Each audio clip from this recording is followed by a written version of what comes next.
कशामुळे, कुठे, कोणत्या जागेवर आणि कोणत्या कारणाने हे शिवलिंग तयार झाले?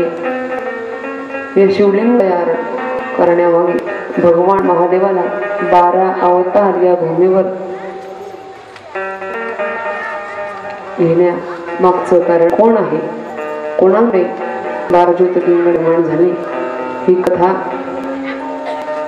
एक शिवलिंगाचा महिमा ऐकला तो 1 कोटी वेळा शिवमहा ऐकल्याचं नाही. 1 ज्योतिर्लिंगाचा महिमा ऐकला तर 1 कोटी वेळा शिवमहापुराण कथा ऐकल्याचं पुण्य आहे. त्यामुळे बारकाईने ऐका. या 12 ज्योतिर्लिंगांपैकी पहिलं ज्योतिर्लिंग आहे सोमनाथ. हे सोमनाथ ज्योतिर्लिंग सौराष्ट्रमध्ये म्हणजे गुजरातमध्ये बाबा सोमनाथ रूपाने विराजमान आहेत. यासाठी अगदी सुंदर कथा आज आपण ऐकणार आहोत. जो दक्ष प्रजापती होता त्याने 27 चंद्राला दिले. 27 कन्यांचा विवाह चंद्राशी लावून दिला. त्यापैकी हा जो चंद्र होता त्याला सगळ्यात प्रिय पत्नी रोहिणी होती. रोहिणी नक्षत्र असताना रोहिणी त्याला प्रिय होती की 26 पत्न्यांकडे तो लक्ष देत असे, पण रोहिणीवर त्याचं चंद्राचं अतिशय प्रेम होतं. ऐका, ही कथा चुकवू नका, इकडे लक्ष द्या. एवढं प्रेम.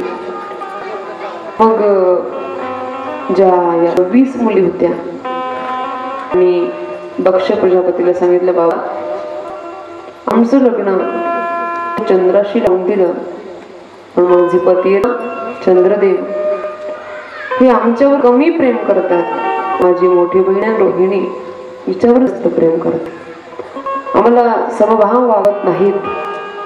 आम्ही काय करू? रडू लागल्या. बापाचा अंधकरण शेवट ओढच. मुलीच्या डोळ्यात अश्रू पाहू शकत नाही बाप त्यालाच कळतो ज्याच्या आयुष्यातून लवकर निघून गेला. त्याच्याकडे आहे त्याला किंमत आहे बापाची. अशी गोष्ट आहे. अगो या जगामध्ये सगळं मिळत असतं. पैसा, संपत्ती, मान, सन्मान, रुतबा, नाव, प्रसिद्धी सगळं मिळत. पण हे 2 लोक गेल्यावर परत मिळत नाही. पहिला आहे, दुसरी आई. आई वडील कधीच मिळत नाही. एकदा मातीला गेले, धनाचे गाढोडे, मेरू पर्वत एवढं धन जरी यमाला दिलं ना तरी तो परत त्यांचं दर्शन आपल्याला करून देत नाही. बापाचं हृदयच तसं असतं. ते रडू लागले, बाबा आम्हाला पाहिजे तेवढं प्रेम देत नाही चंद्र भगवान. दक्ष हुशार होता, रागवला नाही जावयावर. भेट न करता गेला, बापू बसा, तुम्ही उच्च कुलामध्ये जन्म घेतलेला आहे आणि फक्त माझ्या एकाच मुलीवर प्रेम करतात, असं करू नका. माझ्या 27 कन्या मी तुम्हाला दिल्या आहेत. ते 27 कन्यांचं संगोपन करण्याचं कार्य करतोय. सगळ्यांना समान प्रेम द्या. चंद्राने त्यावेळेस होकार दिला. दक्ष निघून आले. दक्ष निघून आल्याच्या नंतर सुद्धा चंद्राने आपली वागणूक बदलली नाही. प्रेम मात्र यांच्याशी बोलणं नाही, व्यवस्थित वागणं नाही. दक्षला अजून ही बातमी माहिती झाली. दक्ष क्रोधायमान झाला. क्रोधाने संतप्त झालेला आहे. जणू काही चेहरा हा धगधगत्या अंगारच का झाला. मुलींचं दुःख पाहून दक्षाला सहन झालं नाही आणि दक्षाने भगवान चरणांना श्राप दिला. तुम्ही फक्त माझ्या मोठ्या मुलीवर प्रेम करता, तुम्हाला क्षयरोग होणार, संपूर्ण शरीर तुमचं काळनिळ होणार, खराब होणार, त्या शरीरावर चट्टे येणार. तुमची जी कांती, ज्या रूपावर तुम्ही अभिमान करतात ते रूप तुमचं राहणार. शाप दिला दक्षाने. जसा शाप दिला तसं चंद्र भगवान क्रांतीहीन झाले. क्षयरोग एखाद्याला क्षयरोग झालेला असतो त्याचं शरीर कसं खराब होत असतं, एक एक पार्ट एक एक अंग त्याचं खराब होत असतं, तसं चंद्र भगवानांचं शरीर हे क्षय पाहू लागलं. आणि चंद्र भगवान या पृथ्वीवर शीतलता प्रदान करणारे, त्यांना सोम सुद्धा नाव आहे.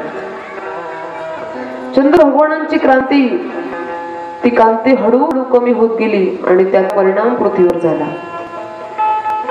रात्रीच्या वेळी संपूर्ण अंधार आहे, प्रकाश नाही, पृथ्वीवर त्रास होतोय त्या गोष्टीचा, त्याचे दुष्परिणाम पृथ्वीवर दिसू लागले. ही गोष्ट महादेवापर्यंत गेली. भोलेनाथा, हे शंकरा, हे जटाधारी, हे गंगाधारी, हे पिणाक पाणी, हे शूल पाणी, आमची रक्षा करा.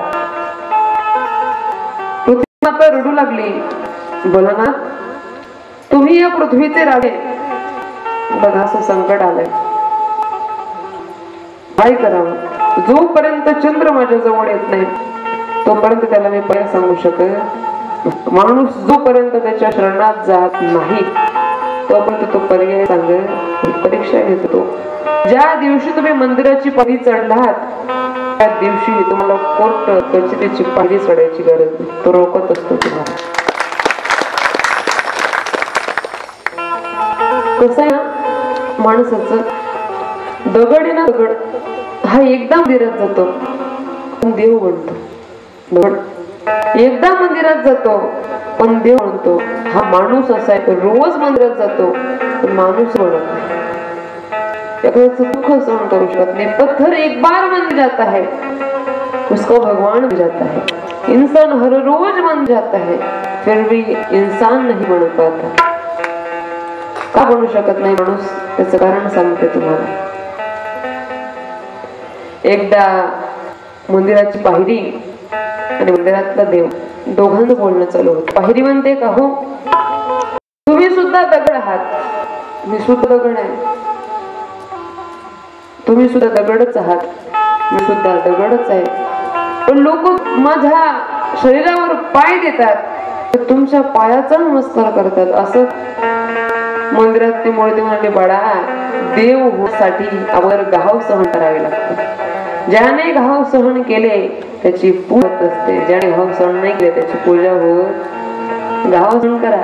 ज्याला घाव सहन करता आले त्याला प्रत्येक गोष्टीवर मात करता येते.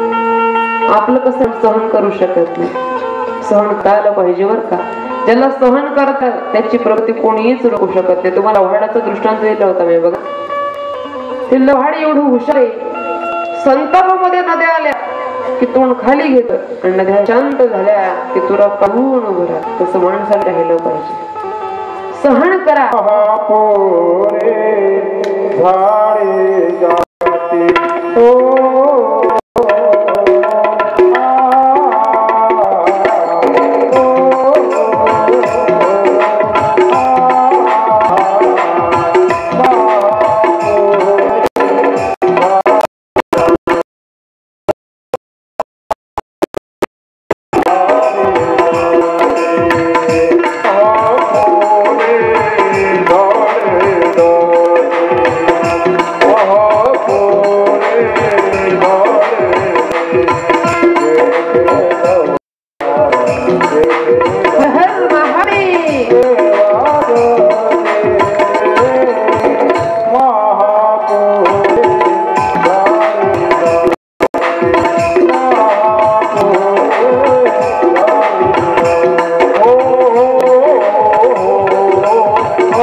पार्वती पते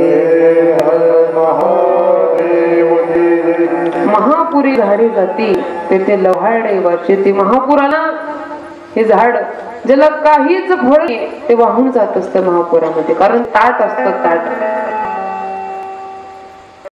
आणि फळांनी लदबदलेलं झाड आहे बघा, तुम्ही झाड पाहिलं असेल एखादं, ज्याला फळ येतात ना ते झाड झुकून असतं, पण ज्याला फळ नाही ते ताट उभं असतं, ताट वाकत नाही कापड. सांगत होते तुम्हाला पाहिली त्या दिवशी आपण मंदिरात चढलो, त्या दिवशी आपल्याला कचेरीची पायरी चढायची गरज नाही. सहन करता आलं पाहिजे जीवनामध्ये. ज्याला सहन करणं तो विजयी आहे, कारण अपयश ही यशाची पहिली पायरी. नाही होते पशुपती व्रत पूर्ण, ह्यावर झाला नाही, ह्या महिन्यात झाला नाही, पुढच्या महिन्यात करा. तरीही सफल होत नाही, पुढच्या महिन्यात करा. तरीही सफल होत नाही, पुढच्या महिन्यात करा. विहीर असते विहीर, एक विहीर 10 वेळेस खोदली तर पाणी लागतं, 10 वेळेस वेगवेगळ्या ठिकाणी खोदली पाणी लागत नाही. तसं महादेवाचं म्हणणं आहे, तू एकच गोष्ट सतत सतत करत राहा, एक ना एक दिवस मी तुला दर्शन दिल्याशिवाय राहणार नाही. सहन करता आलं पाहिजे. सहन करण्याची प्रवृत्ती नाही आता लोकांची बरं का. नाही सहन नको, आयत पाहिजे, आयत सगळं. आयत कसं मिळेल?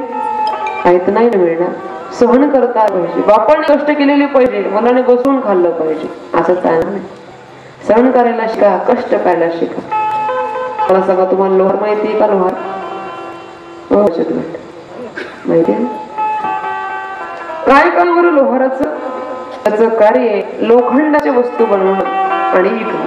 कोणाचं काम आहे? लोहाराचं. एकदा एक सुंदर गाव होतं आणि भव्य त्या गावामध्ये एक लोहार राहत होता. बुद्धिमत्ता, धन संपत्ती होती, अशी माझी कथा चालली होती.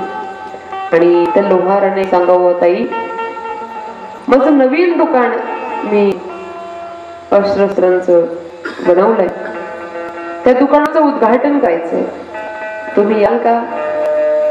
म्हटलं हो येईल ना, त्यात काय विशेष. येईल. त्यांच्या दुकानावर उद्घाटन करता गेले.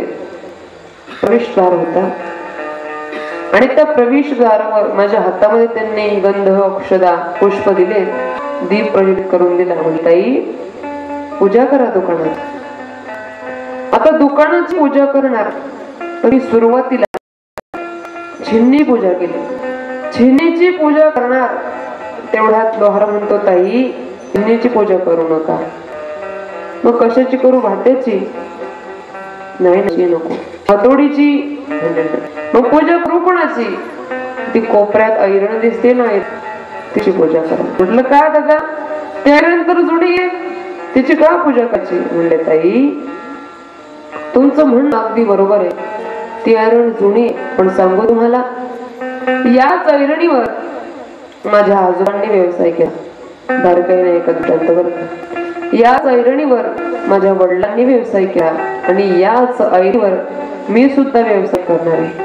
व्यवसाय करत असताना लाखो हातोडे बदलले, लाखो छिन्न्या, हजारो भाते बदलले, पण सहन करणारी ऐरण अजून तशी. जो व्यक्ती सहन करतो ना त्याची पूजा होत असते. सहन करायला शिका. ऐरण 3 पिढ्यापासून सहन करते म्हणून आजही तिची पूजा आहे. जो व्यक्ती सहन करून कष्टाने आपल्या मेहनती आयुष्य उभारतो त्याचं नाव हा निघून गेल्यानंतर सुद्धा राहत असतो. कोणतीही गोष्ट कष्टाने करा, मेहनतीने करा, तो टिकून राहणार पैसा आहे. कोणतीही गोष्ट असू द्या, शेतीतली असू द्या, व्यवसायातली असू द्या, परमार्थातली असू द्या किंवा पंचातली असू द्या, कोणतीही गोष्ट, भक्ती असू द्या, जप असू द्या, तप असू द्या, भजन असू द्या, कीर्तन असू द्या, कथा असू द्या, अगदी कष्टाने ती ऐका, हृदयापासून ऐका, असं फळ मिळणार आहे. भोलेनाथ म्हणाले, जोपर्यंत चंद्र जवळ येत नाही तोपर्यंत त्याला उपाय सांगणार नाही. चंद्राला ही बातमी माहिती झाली, पण जर का तुम्हाला केस जिंकायची असेल तर अगोदर चांगला वकील लावावा लागतो. बरोबर आहे ना? मला जिंकायचे तर चांगला वकील लावला पाहिजे. तसं चंद्रदेवाने वकील लावला. कोण? ब्रह्मदेव. ब्रह्मदेवांकडे गेले, प्रभू मला ही केस जिंकायची, तुम्ही काही करा, ही केस मला जिंकवून द्या. ब्रह्मदेव म्हणले, हो मी तुला केस जिंकवून देईन, पण महादेवाने विचार का फक्त हो म्हणायचं. काय म्हणायचं? हो म्हणायचं. महादेवाकडे जेही सांगेल मी ते फक्त मान हलवायची आणि ते जेही सांगतील ते ऐकायचं. म्हणले हो. आता गरज होती चंद्र भगवंताला. हो म्हणले. निघाले ब्रह्मदेव. ब्रह्मदेव म्हणाले, प्रभू त्याला काय पण सांगू? तुमच्या मनात येईल तो सांगा, तुम्ही सृष्टीचे कर्ता आहात. ब्रह्मदेवांनी पर्याय सांगितला. गुजरात मध्ये सौराष्ट्र म्हणून जागा आहे, एक तीर्थक्षेत्र आहे, तिथे तुम्ही महादेवाचं नामचिंतन करा, महादेवाचं नावाचं जप करा. श्री शिवाय नमस्तुभ्यं त्र्यंबकं यजामहे सुगंधी पुष्टिवर्धनम् उर्वारुकमिव बन्धनान् मृत्योर्मोक्ष्यम् अमृतम् मंत्राचा जप करा. चंद्राने 6 दिवस नाही, 60 दिवस नाही, 6 महिने क्षणभर विलंबन करता, क्षणभर इकडे तिकडे जाता 6 महिने तब्बल श्री शिवाय नमस्तुभ्यं मृत्युंजय मंत्राचा जप केला. का? ते रोग झालेला होता. पर्याय माहिती झाला क्षणाचा मना करता. चंद्र भगवान हे त्या ठिकाणी गेले, तप करू लागले. एवढं तप चालू आहे अगदी महादेवाला प्रसन्न करण्याकरता. तो भला बाबा आहे, त्यांना ज्याही व्यक्तीने हृदयांतकरणापासून बोलवलं त्याच्याकरता धावत येत असतो. श्री शिवाय नमस्तुभ्यं श्री शिवाय नमस्तुभ्यं श्री शिवाय नमस्तुभ्यं श्री शिवाय नमस्तुभ्यं. क्षण महादेवाचं चिंतन. ओम त्र्यंबकं यजामहे सुगंधिं पुष्टिवर्धनम् उर्वारुकमिव बन्धनान् मृत्योर्मोक्षयम्. मंत्र कधी खंड पडत नव्हता. देवाचं नामचिंतन करत होते. महादेव प्रसन्न झाले. भोळा शंकर तो प्रसन्न झाले. त्या ठिकाणी सौराष्ट्रामध्ये ज्योतिर्मय रूपाने प्रकट झाले आणि भगवान चंद्रदेवांना विचारलं, सांगा चंद्रदेव तुम्हाला काय वर पाहिजे? म्हणे, प्रभू मला शाप मिळालाय, मला क्षयरोग झालेला आहे, या रोगापासून माझं निवारण करा. महाराज म्हणले, बाबा खरे तुझं, पण तुला ज्यांनी शाप दिला ना ते माझे सासरे, ते सासरे आहेत, त्यांनी दिलेला शाप मोडू शकत नाही, पण तुला एक वरदान देतो. आणि काय? तू कलेने वाढत जाशील आणि कले कमी होत जाशील. अमावस्या आणि पौर्णिमा माहिती ना, पंधरवाडा असतो. त्या पंधरवाड्यामध्ये चंद्र कलेने वाढत असतो आणि कलेने कमी होतो. महादेवाने सांगितलं, तू हळूहळू प्रगतीच्या मार्गावर जाशील. दिलेला वरदान तुला कामात येईल. माझ्या सासऱ्याने दिलेले म्हणजे दक्ष देवाने दिलेला शाप तुला भोगावा लागेल, कारण तू चूक केली, तू भेद केलाय. जीवनामध्ये भेद कधी करायचं नाही बरं. जो व्यक्ती भेद करतो त्याच्या जीवनाचा भेद व्हायला वेळ लागेल. भेद नाही करायचा कोणाला. सगळ्यांना समान वागणूक, सगळे समान बोलणं चंद्रदेवाने स्वीकारलं. चंद्रदेव म्हणाले, प्रभू मी सगळं काही स्वीकारतो, पण तुम्ही आज या ठिकाणी आलात ना, याच ठिकाणी वास्तव्य करा, कुठे नका, याच ठिकाणी तुम्ही राहा. आता चंद्राला दुसरं नाव सोम आहे आणि त्या सोमाकरता जो धावून आला तो सोमनाथ. पहिलं ज्योतिर्लिंग बोल सोमनाथ भगवान की जय. सोमाकरता चिरकरता धावून आला हा महादेव म्हणा शंकर, म्हणून पहिलं ज्योतिर्लिंग तयार झालं. त्या ज्योतिर्लिंगाचं नाव सोमनाथ. दुसरं ज्योतिर्लिंग येतं मल्लिकार्जुन, जैशल्य पर्वतावर आहे. याची कहाणी अगदी गोड आहे. ऐका. गणेश भगवंताला आणि कार्तिक स्वामींना महादेवाने सांगितलं होतं, जो अगोदर पृथ्वीची प्रदक्षिणा घालील त्याचं लग्न मी अगोदर करेन. गणपती बाप्पाने बुद्धी चालवली आणि आई वडिलांना प्रदक्षिणा घातली. पण जे कार्तिक स्वामी होते ते त्यावेळेस मोरावर निघाले होते. मोरावर बसून निघाले आणि 2 वर्षांतर जेव्हा कार्तिक स्वामी आले, देवतांना सांगतात, चला मी आलोय, माझ्या लग्नाची तयारी करा. देव म्हणाले, प्रभू कोणत्या लग्नाची तयारी? आणि माझं लग्न होणार आहे. तसं चालणार नाही. गणपतीचं लग्न रिद्धी सिद्धी याच्याशी लग्न झालं, शुभ लाभ, त्यांना पुत्रही झाले. कार्तिक विचार करतात, हा माझ्याशी दगाबाजी झालेली, माझ्याशी हा धोका झालेला आहे, असं चालणार नाही. महादेवाकडे गेले, सांगितलं, बा हे होण्या शंकरा, तुम्ही माझी धोका केला, दगाबाजी केली, मी तुमच्या कैलासावर राहणार नाही. रागामध्ये कार्तिक स्वामी मामाच्या घरी निघून गेले. कोणाच्या घरी? मामाच्या घरी. कार्तिक स्वामींचं मामाचं घर कोणतं? पर्वत. पर्वताच्या पत्नी होती पार्वती आई, सॉरी मुलगी होत्या, पार्वताच्या मुलगी होत्या. आणि ते मामाचं गाव कोणाचं? कार्तिक स्वामींचं. मामाच्या गावाला निघून गेले. रागा मामाच्या गावाला जात असतात बर का, रागामध्ये मामाच्या गावाला जातात, कारण मामाच्या गावाला गेल्या नवीन नवीन वस्तू खायला मिळतात, नवीन नवीन वस्तू पाहायला मिळतात. त्याच्यामुळे राग आल्यावर कुठं जायचं? ऐका, शैल्य पर्वतावर निघून गेले. त्याच्या पाठपाठ आता आई वडील पोरग रुसून बसलाय. माता पार्वती, भगवान महादेव दोन्हीही गेले, पण कार्तिक स्वामी ऐकलं तयार नाही. त्याच्यापेक्षा पुढे कौच पर्वतावर ते निघाले आणि महादेव पार्वती त्याच ठिकाणी शैल्य पर्वतावर राहिले. कार्तिक स्वामींना सांगते, बडा राग म्हणू नको. त्याच क्षणी कार्तिक स्वामींनी प्रण घेतला, मला न विचारता माझ्या धाकट्या भावात केलं ना, मी आजपासून लग्नच करणार. लग्नच केलं कार्तिक स्वामींनी.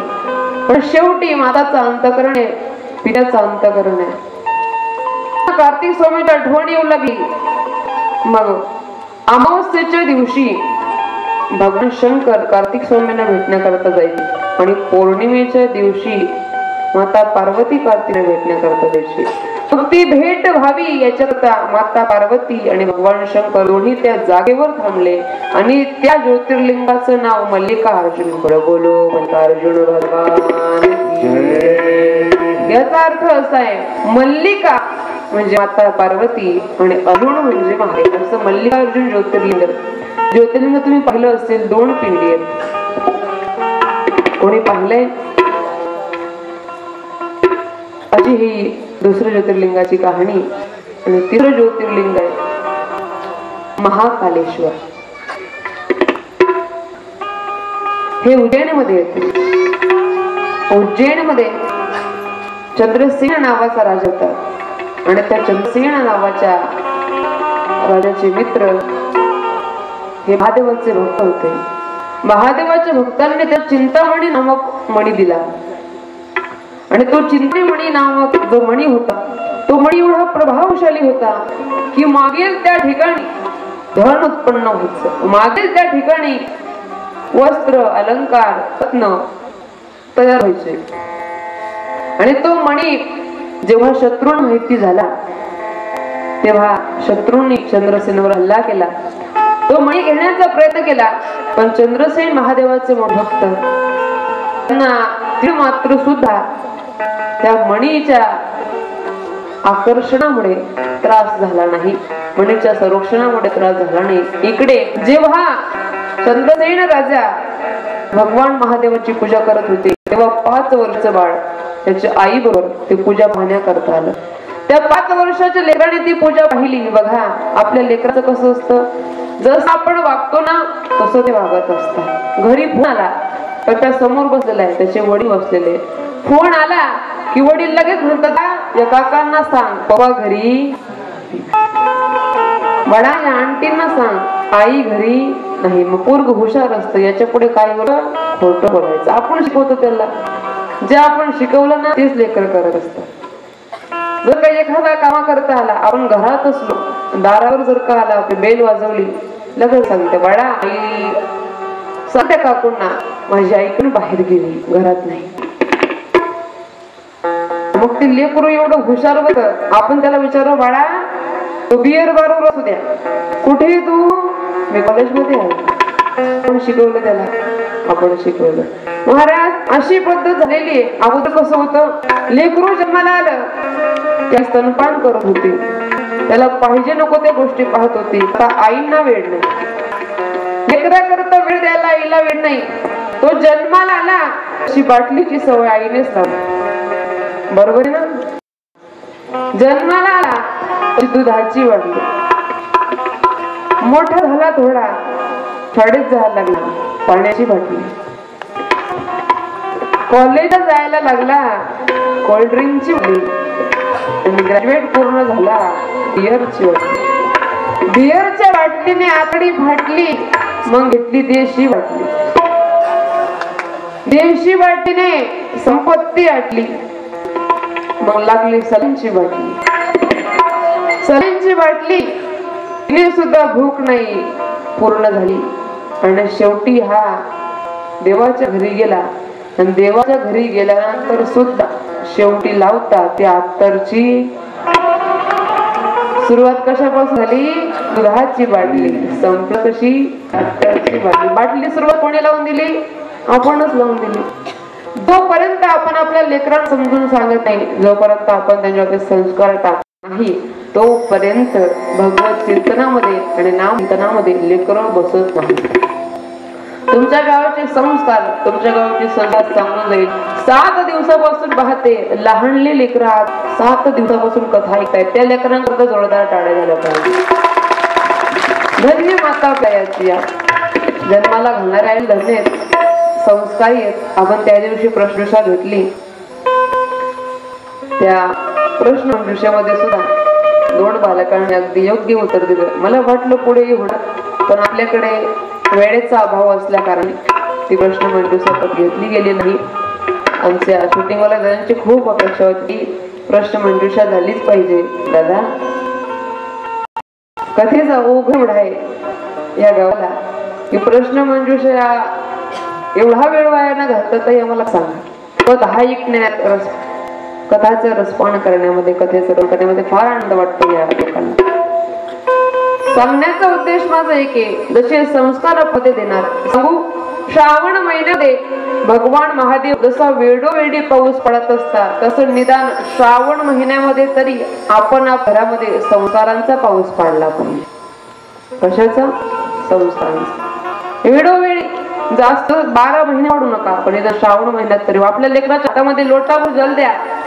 तू शाळेत जातोय ना, बॅग टाके ना, 5 मिनिटं बाकी तुझ्या शाळेत हा लोटाभर जल हे आणि महादेवाला अर्पण करून येताना जल आण. हे त्याला शिकवा. आपली हिंदू संस्कृतीला शिकवा. सनातन हिंदू धर्म काय हे शिकवा. कोण भोले शंकर, कोण भगवान विष्णू, कोण भगवान ब्रह्मदेव, कोण गणपती, कोण कार्तिकी, हे शिकवण्याचा प्रयत्न करा. जोपर्यंत आपण आताच्या पिढीला शिकवणार नाही, तोपर्यंत ही पिढी सत्काराला लागणार. देव त्यांना माहिती होणार नाही, धर्म त्यांना माहिती होणार नाही. ते 5 वर्षाचं बालक आई बरोबर आलं. त्यांनी पाहिलं हा चंद्रसेन नावाचा राजा महादेवाची पूजा करतो. त्याला आनंद वाटला. खेळ म्हणून त्याने सुद्धा एक पाषाण आणला, दगड आणला आणि त्या घराच्या समोर मांडला. जशी पूजा चंद्रसेन करत होता, तशीच पूजा तो बालक करू लागला. अगदी सेवेमध्ये मग्न झालेला आहे. श्री शिवाय नमस्तुभ्यम, ओम नमः शिवाय, नमः शिवाय, ओम. देवाचं नामचिंतन चालू आहे. आणि अर्ध्या तासाच्या नंतर त्याची आई आली. आईला संताप आला. अरे, तुला लवकर घरी यायला सांगितलं होतं, काय खेळ खेळला? मरू लागली. त्याला ओढून घरी नेलं. पोरगा रडतोय, आक्रोश करतोय, मूर्छित झाला जमीन. त्याची सेवा पाहून भगवान भोलेनाथ धावत आले आणि ज्या जागेवर पूजा करत होता तो व्यक्ती, तो मुलगा त्या जागेवर प्रकट झाले. ते महाकाल म्हणून राहिले. बोलो महाकाल भगवान की जय. उज्जैन मध्ये चंद्रसेन नगरामध्ये भगवान महाकाल राहिले आणि त्या नगराचं रक्षण भगवान महाकाल करतात. जशी पूजा भगवान चंद्र करत होते, राजा चंद्रसेन करत होते, तशीच पूजा मुलगा करत होता. आणि तसेच संपूर्ण पूजा तिथे उत्पन्न झाली आणि साक्षात भगवान महादेव उज्जैन मध्ये वास्तव्य करू लागले. हे 3रं ज्योतिर्लिंग. 4थं ज्योतिर्लिंग ओंकारेश्वर, त्याला रामेश्वर सुद्धा म्हणतात. हे ज्योतिर्लिंग तयार झाले हिमाचल पर्वतामुळे. एकदा जो विंध्याचल पर्वत होता त्याला गर्व झाला. कशाचा? नारद महर्षी त्याच्याकडे गेले आणि त्यांना तो सांगतो, महर्षी मी असा पर्वत आहे, माझ्याकडे सगळं तुम्हाला मिळेल, सगळी संपत्ती, धन, ऐश्वर, गर्व सबचा नसावा, गर्व ऐश्वर्याचा नसावा, गर्व रूपाचा नसावा. ज्याला रूपाचा गर्व आहे, ज्याला संपत्तीचा गर्व आहे, ज्याला ऐश्वर्याचा गर्व आहे, त्याची राख व्हायला वेळ लागत नाही, तो कधी कोसळेल याचा भरोसा नाही. गर्व झाला. नारद महर्षी म्हणाले, अरे वेळा, तुझ्यापेक्षा जो मेरू पर्वत ना तो खूप उंच आहे. त्याचा अहंकार तिथे मंद झाला आणि मग त्याला प्रश्न पडला, आपण मेरू पर्वतापेक्षा मोठा असलं पाहिजे. काही लोकांना नाही वाटतं आपण याच्यापेक्षा मोठा असलं पाहिजे, आपण याच्यापेक्षा मोठं असलं पाहिजे, आपण याच्यापेक्षा सुंदर दिसलं पाहिजे, अशोकांची अपेक्षा आहे. ही एवढा अट्टाहास संसारामध्ये करते, मी तेवढा करेन. ही कसं काय पुढे जाते, हा कस काय पुढे जातो, मी याला माझ्या पुढे जाऊ देणार. अशी लोक असतात. तो विंध्याचल म्हणाला, मेरू पर्वताला मी पुढे जाऊ देत नाही.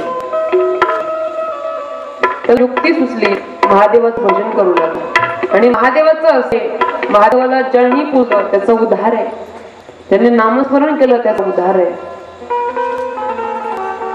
भजन झालं, भगवान महादेव प्रसन्न झाले आणि भगवान महादेवांनी वर दिला. कोणाला?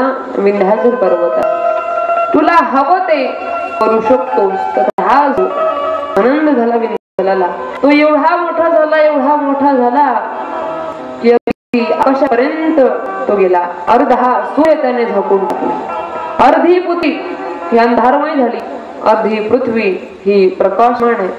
पृथ्वीवर परिणाम होतोय ही गोष्ट माहिती झाली त्यांच्या गुरुला. गुरुला माहिती झाल्याच्या नंतर आता आपल्याकडे एक पद्धत आहे, महादेवाच्या किंवा कोणत्या देवाच्या मंदिरात गेलो, गुरुच्या दर्शनाकरता गेलो तर साक्षात दंडवत घालायचं असतं. आपला गुरु जो असेल तो जर का भेटण्याकरता आला किंवा भेटण्याकरता गेलो ना, साक्षात दंडवत घाला, त्यांची सेवा करा, पूजन करा. आणि 7 दिवसापासून जे यजमानांकडे भोजनात जात होतो, प्रत्येक यजमानाने आम्हाला सगळ्या गायक, वादक, कथाकार माझ्यासहित सगळ्यांची पूजा केली, सगळ्यांचं आदरातिथ्य केलं. असं आदरातिथ्य खंडित तुम्ही करता हा, कारण साधू संत येती घरा तोची दिवाळी, तोच दिवाळी, तीच दिवाळी, तोच दसरा आहे. बाकी काही महत्त्व नाही. वर्षातून एकदा साधूचा पाय आपल्या घराला लागला पाहिजे, गर्भत्र होत असत. त्यांचे गुरुवर्य त्यांना भेटण्याकरता आले. आता तो विंध्याचल फार मोठा झालेला होता, एवढा उंच झालेला होता, पण गुरु पुढे झुकावं लागतं. कधी ना कधी शेरला 1.25 शेर, ज्या दिवशी शेरला 1.25 शेर भेटला त्या दिवशी चुरा झाल्याशिवाय राहत. मग तो गर्वाचा असू द्या किंवा माणसाचा असू द्या, हा जो गर्वाचा फोड आहे, ज्या दिवशी फुटतो ना त्या दिवशी आग होते. पण ऐका, आग झाल्याच्या नंतर जिथे फोड झालेला आहे ती कातडी नवीन मिळत असते. फोड आला ना गर्वाचा, त्याला फोडा, त्रास होईल, पण नवीन त्या ठिकाणी त्रास होणार. गर्वाचा फोड आला त्याला. गुरु गेले, गुरुने सांगितलं मी तुझ्या दारापर्यंत आलोय. विंध्याचल गुरु भक्ती करणारा होता, जेवढा उंच होता तेवढा वाकला, सरळच्या सरळ असा वाकला, साक्षात दंड घातला. वाकला म्हणजे तो खालीच कोसळला, जेवढा चढलेला होता तेवढा खाली कोसळला. गुरुने सांगितलं तुझं कल्याण हो बाळा, जसं आता झुकलेला आहे ना तसं आयुष्यभर झुकून राहा. आणि असं का झुकून राहशील तर तुझ्या मस्तकावर महादेवांचं आगमन होईल. तुला झुकून राहणार नाही तर महादेव तुला प्रसन्न होणार. जो व्यक्ती झुकणं जाणतो ना, जो झुकना जाता है उसके आगे दुनिया झुक. जर झुकता येत ना त्याच्या समोर हे जग झुकत असत. ठीक आहे महाराज, माझे गुरु आहात, जे सांगाल तर मी करेन. गर्वाचा फोड फोडला गेला. विंध्याचल जो पर्वत आहे तो आनंदित झाला, तो सोडून गेला आणि त्याच्या मस्तकावर भगवान परमेश्वर म्हणून वास्तव्याला आले. 4थं ज्योतिर्लिंग. बोलो परमेश्वर भगवान की. दर्शन करताना सुद्धा काही नियम आहेत. आपणही दर्शन करत जातो, गुरुच्या दर्शनाला, देवाच्या दर्शनाला. मला सांगा, इथे बसल्यापैकी कोण कोण पंढरपूरला बरं हात मध्ये घेतले? पंढरपूर कोण गेले? 1 2 3 4 5 6 7 8 9 10 इकडे 11 12 वा करत आहात खाली. बाकी नाही गेले का तुम्ही? संसारापासून वेळ भेटला नाही. भक्त पुंडलिकासाठी उमराला विटेवरी भक्त पुंडलिकासाठी उमराला विटेवरी त्यांनी मनाही दाखवला विठुरायाचे जय हो. त्यांनी मनाही दाखवला हर हर महादेव. मनाही दाखवला विठुरायाचे पंढरी भक्त पुंडलिकासाठी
पंढरपूर अशी जागा आहे.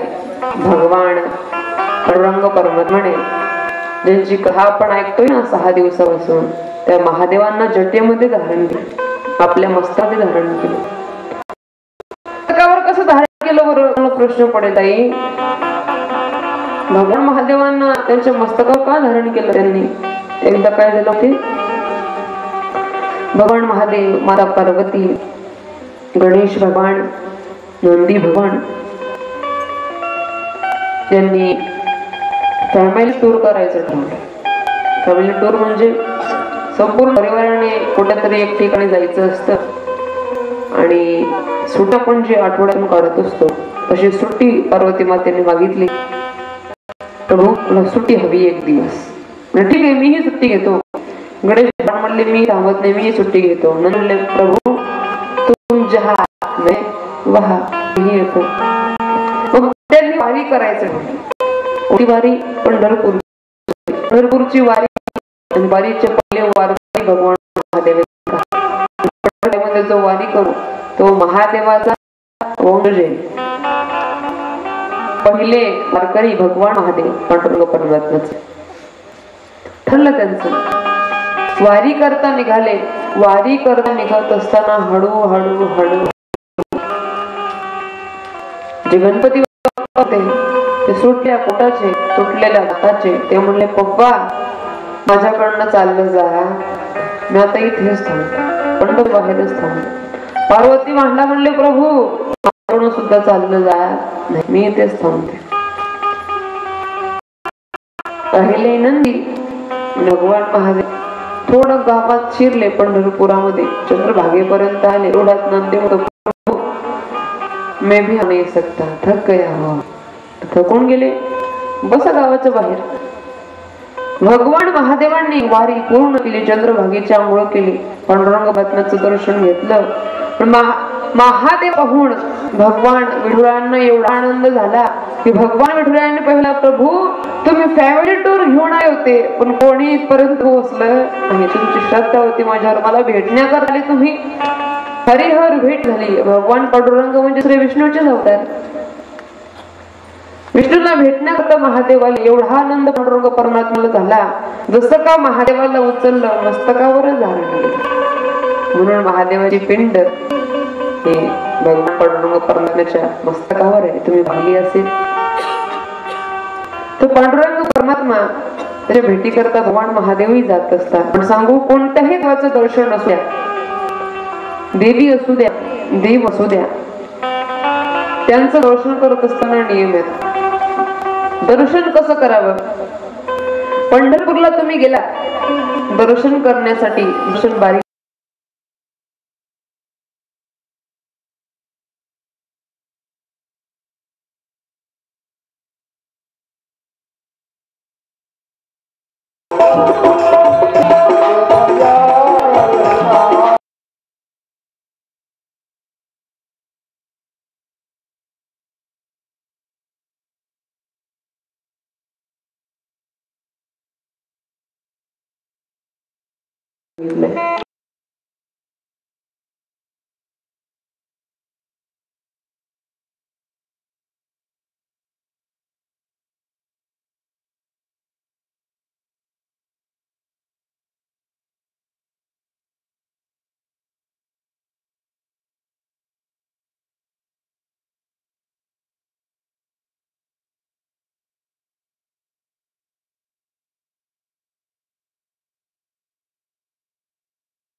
मलाही दाखवाना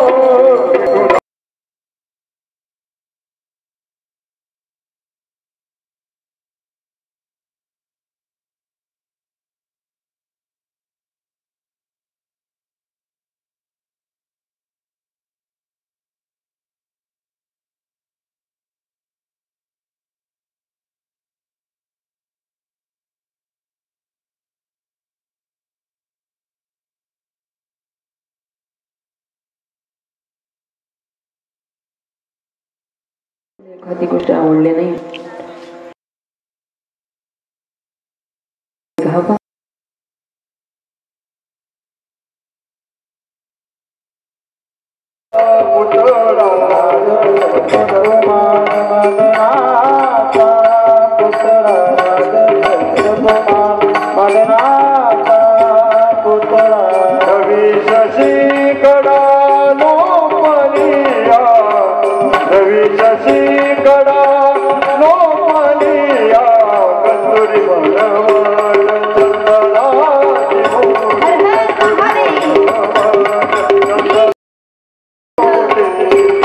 रवी शशिकळा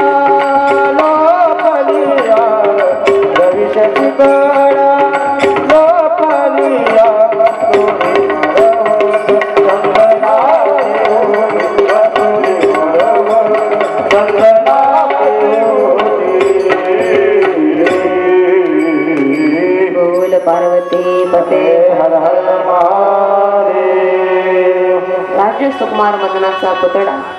आपण दर्शना करता जातो आणि दर्शना करता गेल्याच्या नंतर डायरेक्ट परमात्माचा चेहराच पाहतो. अहो परमात्मा एवढा सुंदर आहे, भगवान भोलेनाथ सुंदर आहे, भगवान पांडुरंग परमात्मा सुंदर आहे, भगवान श्री कृष्ण सुंदर है. ब्रिज के नंद लाला श्री राधा जी के सावरिया, सब दुख दूर हुए जब तेरा नाम लिया. तुझं नाव घेतलं की, त्याचं नाव जर घेतलं ना, महादेव असू द्या किंवा भगवान भोलेनाथ किंवा भगवान पांडुरंग परमात्मा, नाव घेतलं की दुःख दूर होतात. ही सुंदर जगाची निर्मिती ज्याने केली, हे जो एवढा सुंदर आहे ज्याने या जगाची निर्मिती केली तो केवढा सुंदर असेल. नाम है तेरा तारनहारा, कब तेरा दर्शन होगा, जिसकी रचना इतनी सुंदर वो कितना सुंदर होगा, वो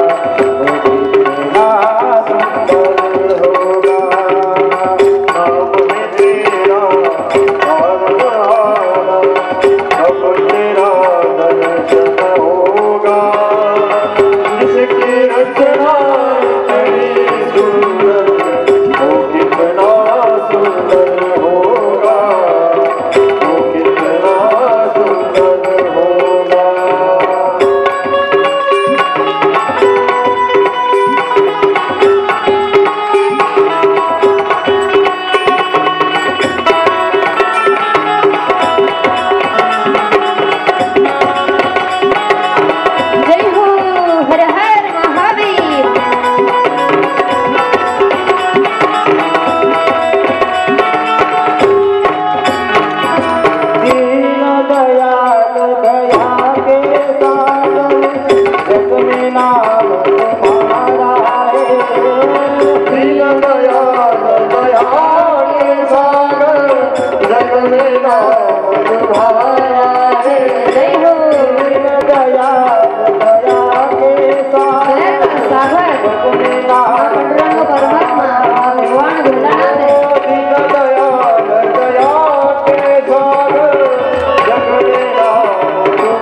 नाम है तेरा तारनहारा, कब तेरा दर्शन होगा, जिसकी रचना तेरा दर्शन होगा, जिसकी रचना इतनी सुंदर वो कितना सुंदर.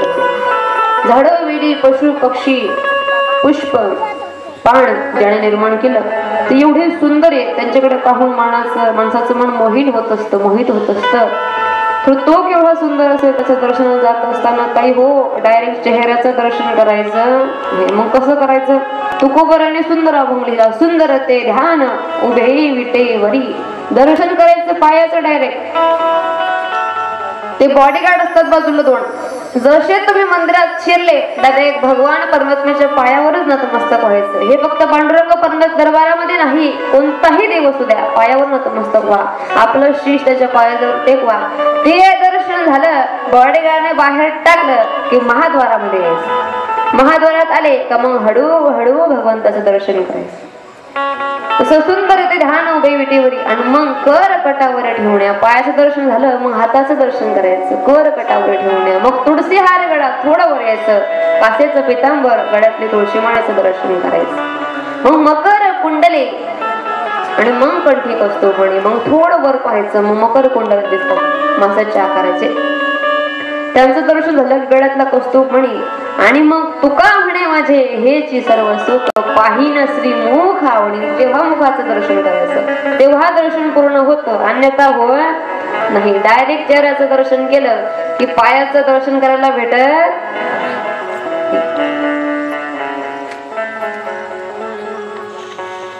दर्शन करण्याचे नियम, हे नियम प्रत्येकाने वापरा. कोणत्याही मंदिरात जा, डायरेक्ट भगवान परमात्म्याच्या चेहऱ्याचं दर्शन करू नका, त्यांच्या पायाचं दर्शन करा, चरणांचं दर्शन करा आणि मग बाहेर निघाल्यावर चेहरा पहा.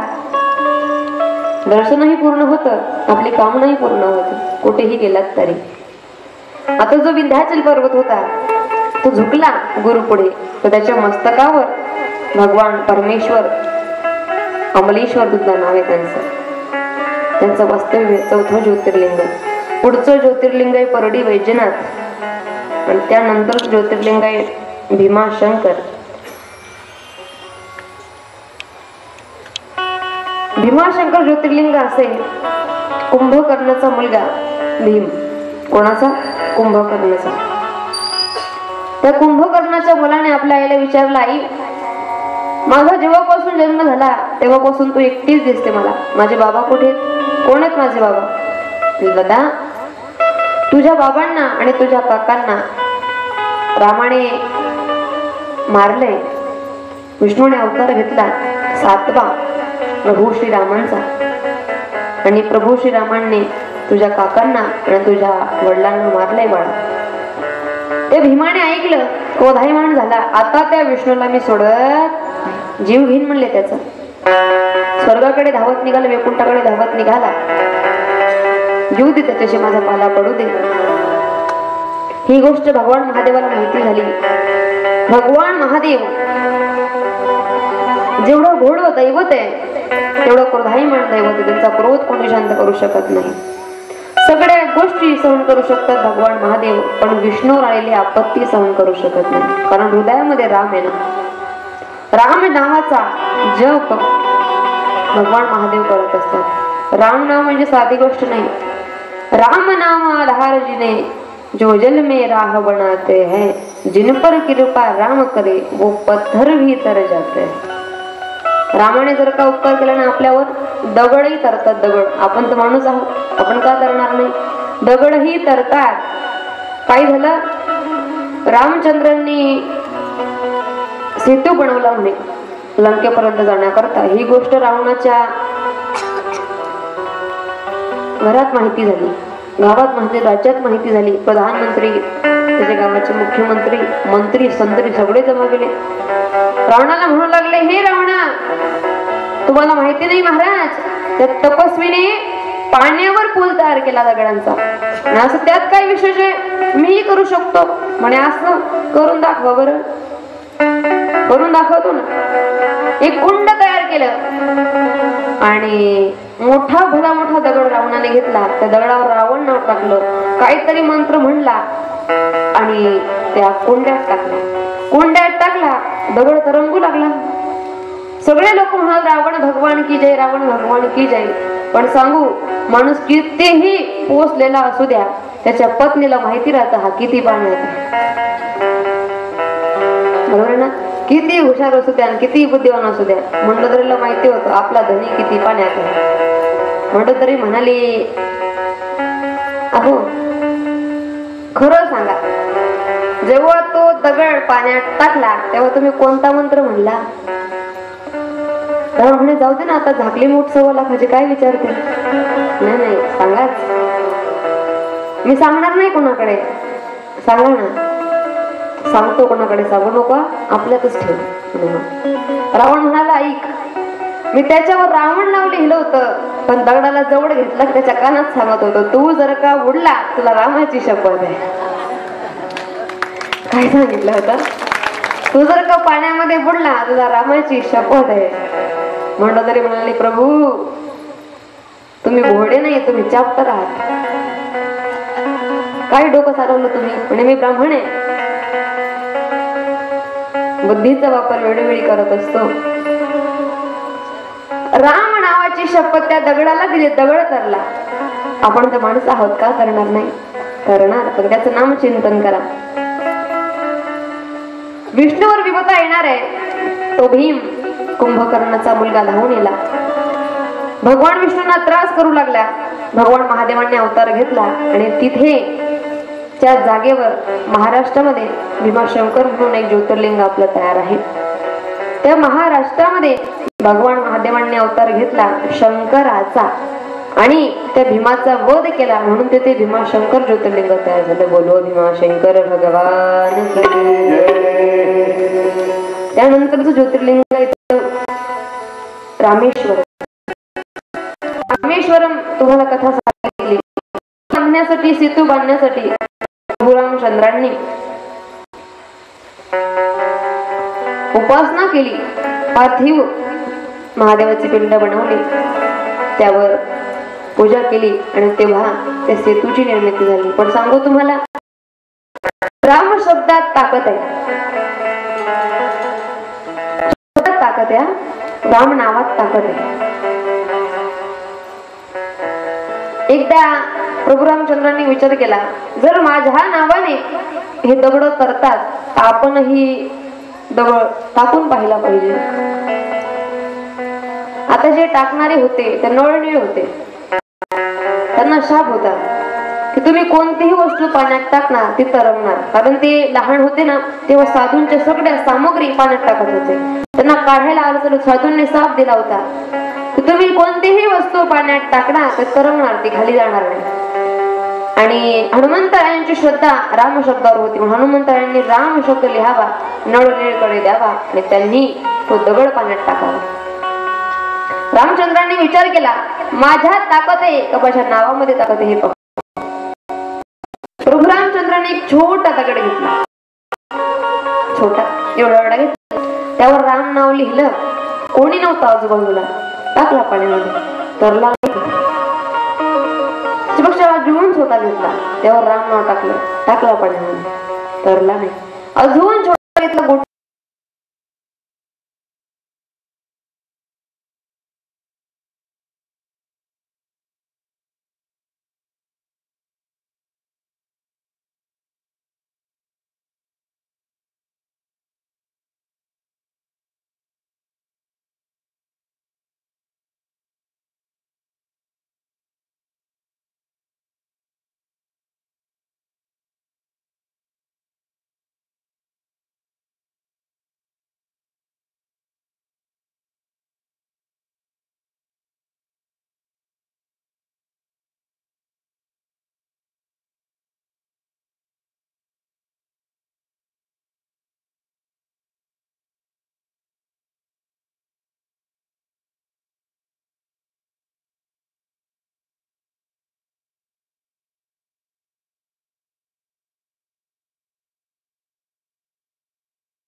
सारा जमाना भोला हमको भी तारे. सगळ्यांना तारलं तुम्ही प्रभू, आमचंही तारणहार व्हा. भगवान बोले ना, हे आशुतोष आहे, जगाचं कल्याण करणारे.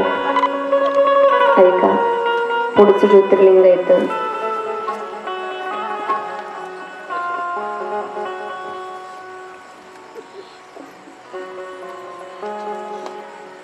केदारेश्वर ज्योतिर्लिंग. नरनारायणाचा अवतार झाला आणि त्या नरनारायणाने रोज महादेवांची पूजा करावी. विष्णूचा अवतार तो. महादेव तिथे विराजमान झाले आणि केदारेश्वर महादेव म्हणून तिथे स्थापित झाले. बोलो केदारेश्वर महादेव की जय. नंतर आपण भीमाशंकर ऐकलं. त्यानंतर विश्वेश्वर आहे वाराणसीमध्ये. पुरुष आणि प्रकृती भगवान शिवाने निर्माण केली आणि त्यांच्याकरता जी काशीपुर निर्माण केली, त्या काशीपुरला म्हणजे वाराणसीमध्ये भगवान विश्वेश्वरांचा अवतार आहे. बोल विश्वेश्वर भगवान. त्यानंतर येतं त्र्यंबकेश्वर आपल्या नाशिकमध्ये. गौतम ऋषींनी तपस्या केली आणि गौतम ऋषींच्या तपस्येला हाकेला धावून येणारे भगवान त्र्यंबकेश्वर म्हणून सोबत गोदावरी मैया, गंगा मैया स्थापित आहे. बोलो त्र्यंबकेश्वर भगवान. त्यानंतर नागेश्वर. दारुक वनामध्ये एक राक्षसी राहत होती. तिला वरदान होतं की तिचा मृत्यू हा फक्त अशा कारणाने होईल की ते कारण भक्तिमय रूपाने असावं.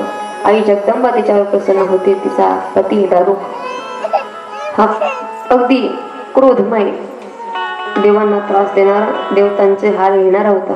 त्याचा वध करण्यासाठी भगवान महादेवांनी नागेश्वर येथे अवतार घेतला आणि दारुका राक्षसीचं रक्षण पार्वती मैयाने केलं. बोलो नागेश्वर भगवान की जय. रामेश्वर आपण ऐकलं. त्यानंतर येतं घृष्णेश्वर. घृष्णेश्वर महाराष्ट्रामध्ये. घृष्मा नावाची महादेवाची मोठी पुजारी स्त्री होती. ती रोज महादेवाचं चिंतन करायची. तिचा पुत्र तिच्या बहिणीने मारला आणि हा नदीमध्ये फेकून दिला. तिचे रोज नित्यनेम होते. 1 लोटा जल महादेवाला अर्पण करायचं. हे रोज नदीवर जायची, लोटाभर जल घ्यायची आणि ती लोटाभर जल महादेवाला अर्पण करायची. ज्या दिवशी तिचा पुत्र मारून तुकडे करून नदीमध्ये टाकला, पण तिची भक्ती पहा, तिची श्रद्धा पहा घृष्माची. ती रोज महादेवाचं चिंतन करायची का माझा पुत्र सुरक्षित राहिला पाहिजे. तिला माहिती नाही माझा पुत्र मेलेला आहे. तुकडे केलेले होते, अगदी बारीक बारीक गोटे एवढे तुकडे, पण महादेवाची कृपा बघा, ती जल घेण्याकरता गेली आणि त्या जलातून तिचा पुत्र बाहेर आला आणि म्हणून तिथे भगवान घृष्मेश्वरांचा अवतार झाला. बोलो घृष्मेश्वर भगवान की जय. अगदी हे असे 12 ज्योतिर्लिंगांचा महिमा आपण ऐकला. या ज्योतिर्लिंगांचं नामचिंतन जर केलं तर 7 जन्माचे पाप हे मिटत असतात. म्हणून प्रत्येकाने ज्योतिर्लिंगांचं नामचिंतन रोज सकाळी उठल्यावर करायचं. या भगवान महादेवाची पवित्र ही शिवमहापुराण कथा सांगतेकडे येते. 7 दिवसापर्यंत माझ्या मतीप्रमाणे कथा करण्याचा प्रयत्न केला. जे काही चांगलं असेल ते भगवान महादेवाचे, जे काही अपशब्द या 7 दिवसातून माझ्या मुखातून निघाले असतील ते माझ्या वाणीचे दोष. खरं तर भगवान महादेव एवढा घोडा आहे की त्या भोळ्या शंकराला एक बेलपान जरी अर्पण केलं तरी त्याला आवडत असतं. बेलाचं पान हे त्याला प्रिय आहे आणि म्हणून आपण ते सुंदर भजन घेणार आहोत. आणि आज कथेची सांगता असल्यामुळे आज आपण महादेव पार्वती यांचा संपूर्ण परिवार पाहणार आहोत. तो परिवार पाहण्याआधी एक सुंदर भजन करा.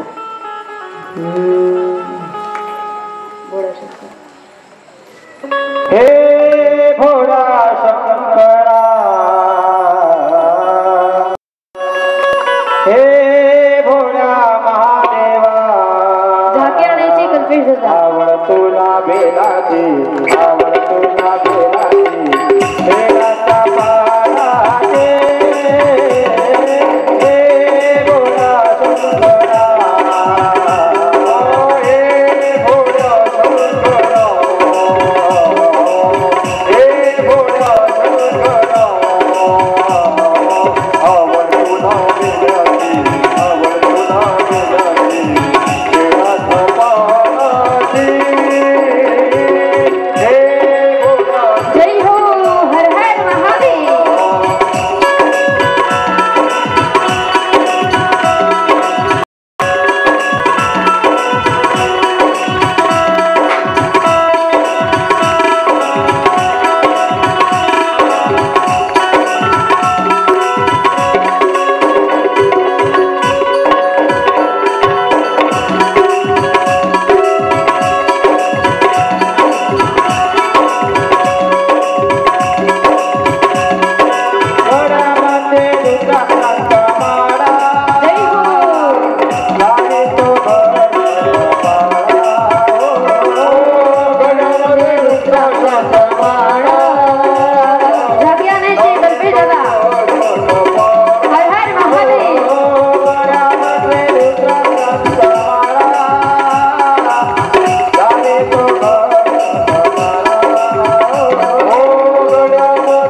महादेव, माता पार्वती, कार्तिक भगवान, गणेशजी, रिद्धी सिद्धींचं दर्शन आपण करायचंय. बघा, जो संकल्प व्यक्ती करताना तो महादेव पूर्ण करत असतात. फक्त श्रद्धा मनामध्ये असली पाहिजे. अगदी माझं उदाहरण सांगते तुम्हाला. कथेला येण्या अगोदर माझी चालण्याची सुद्धा कॅपॅसिटी नव्हती, पण महादेवांनी ताकद दिली.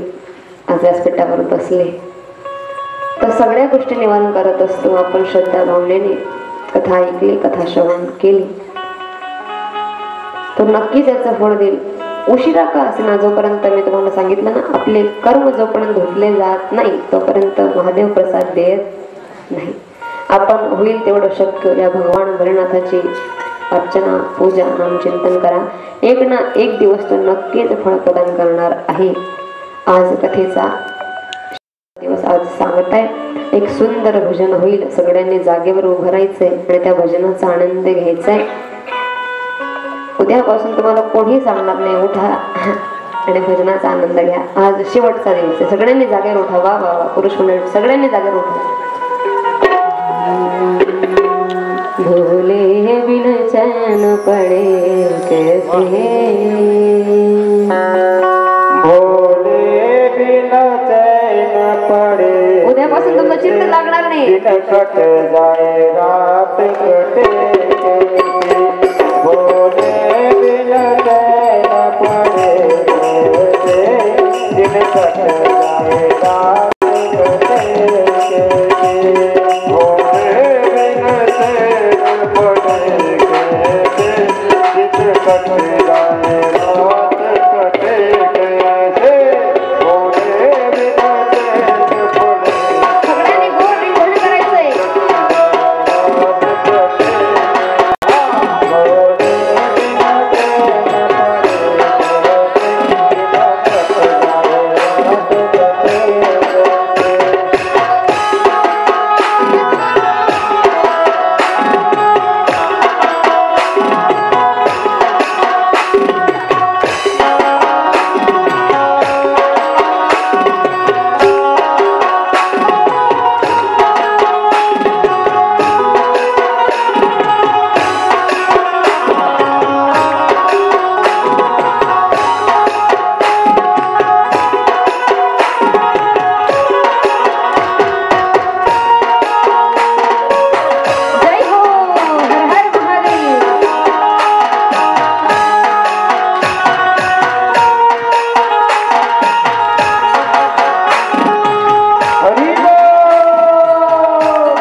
तेरी पगड़ी रंग काला जियो श्यामलाला जियो श्यामलाला तेरी पगड़ी रंग काला जियो श्यामलाला जियो श्यामलाला तेरी पगड़ी रंग काला जियो श्यामलाला जियो श्यामलाला तेरी पगड़ी रंग काला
रामचंद्र भगवान की अगदी सुंदर पद्धतीने आपण आनंद घेतलेला आहे.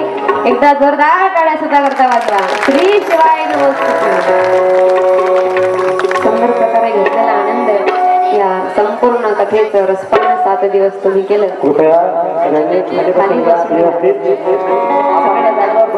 आपापल्या जागेवर बसायचंय आणि भगवान महादेवाकडे प्रार्थना करायची.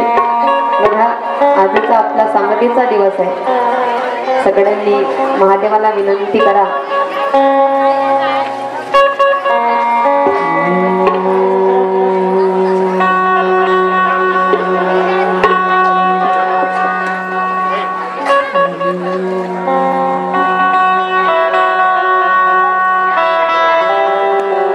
कृपया जागेवर बसायचंय. आपल्या जागेवर बसा.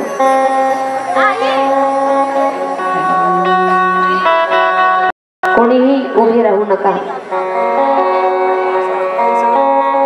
सगळ्यांनी भेटेल तिथे जागा बसायचंय.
शिवमहापुराण कथा येथे समाप्त होते. सांगत होते की उद्या काल्याचे कीर्तन होईल. त्याची दक्षता सगळ्यांनी घ्यायची. आपली राशी सगळ्यांनी जमा करायची. कारण सप्त जन्माचे पाप धुण्यासाठी सप्त राशी जमा करावी लागत असते. कथा ऐकल्याचं सार त्याच्यामध्ये असतं. आणि ज्यांना रुद्राक्ष हवा आहे त्यांनी माझ्याकडून रुद्राक्ष घ्यायचा आहे. कारण आजचा दिवस उरलाय. उद्या दुपारपर्यंत रुद्राक्ष मिळतील, नंतर मिळणार नाहीत याची दक्षता घ्या. आता आरतीचे यजमान, आज महाआरती होणार आहे. हॅलो दादा मेणबत्त्या वाटा. कृपया आम्हा कलाकारांकडून काही चूक झाली असेल तर आम्हाला माफ करा. आता आम्ही शेवटचं जो नाही भजन ते म्हणतो, त्यानंतर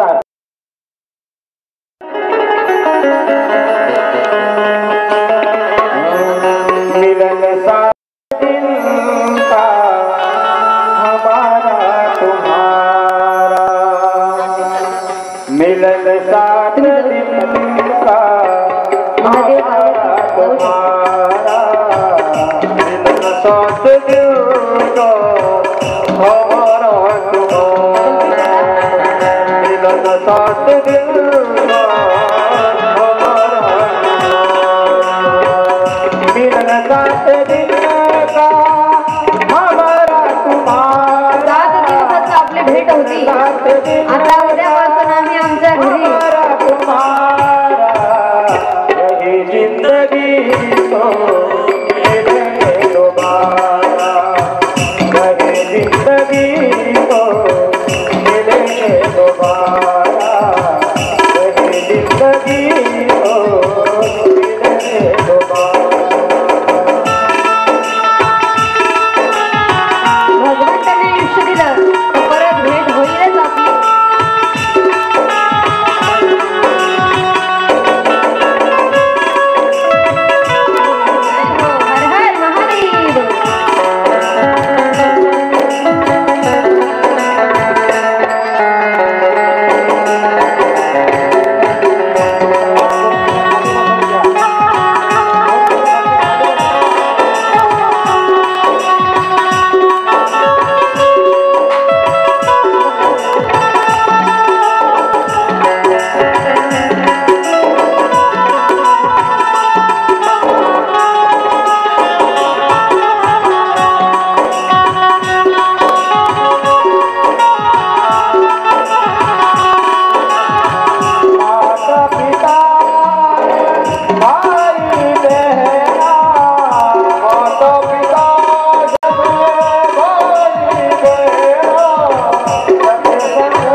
हर हर महादेव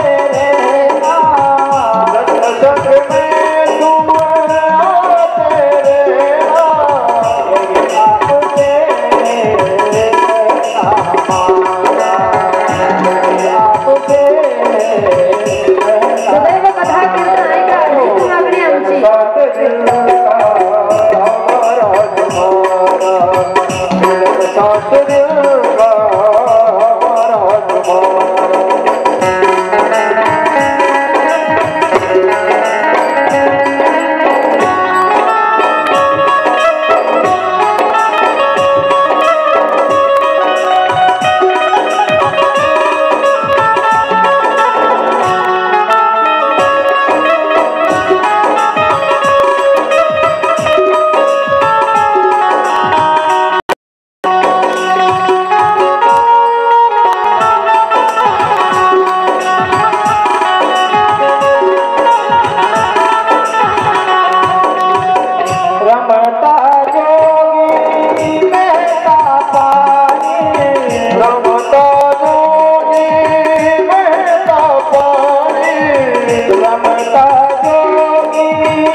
साथ दिन का हमारा तुम्हारा मिलन साथ दिन का हमारा तुम्हारा यही जिंदगी तो मिले दोबारा यही जिंदगी तो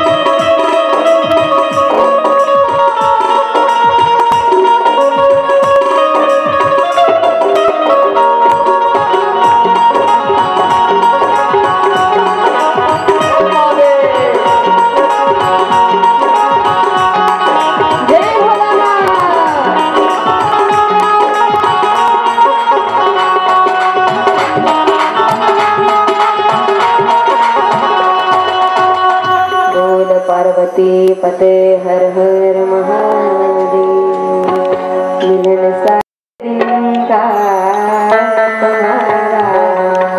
7 दिवसापासून आपण सोबत होतो. जसं चालणारा साधू वाहणारा पाणी योग्य आहे तसं आमचंही बोलणं वागणं नियम अशीच आहेत.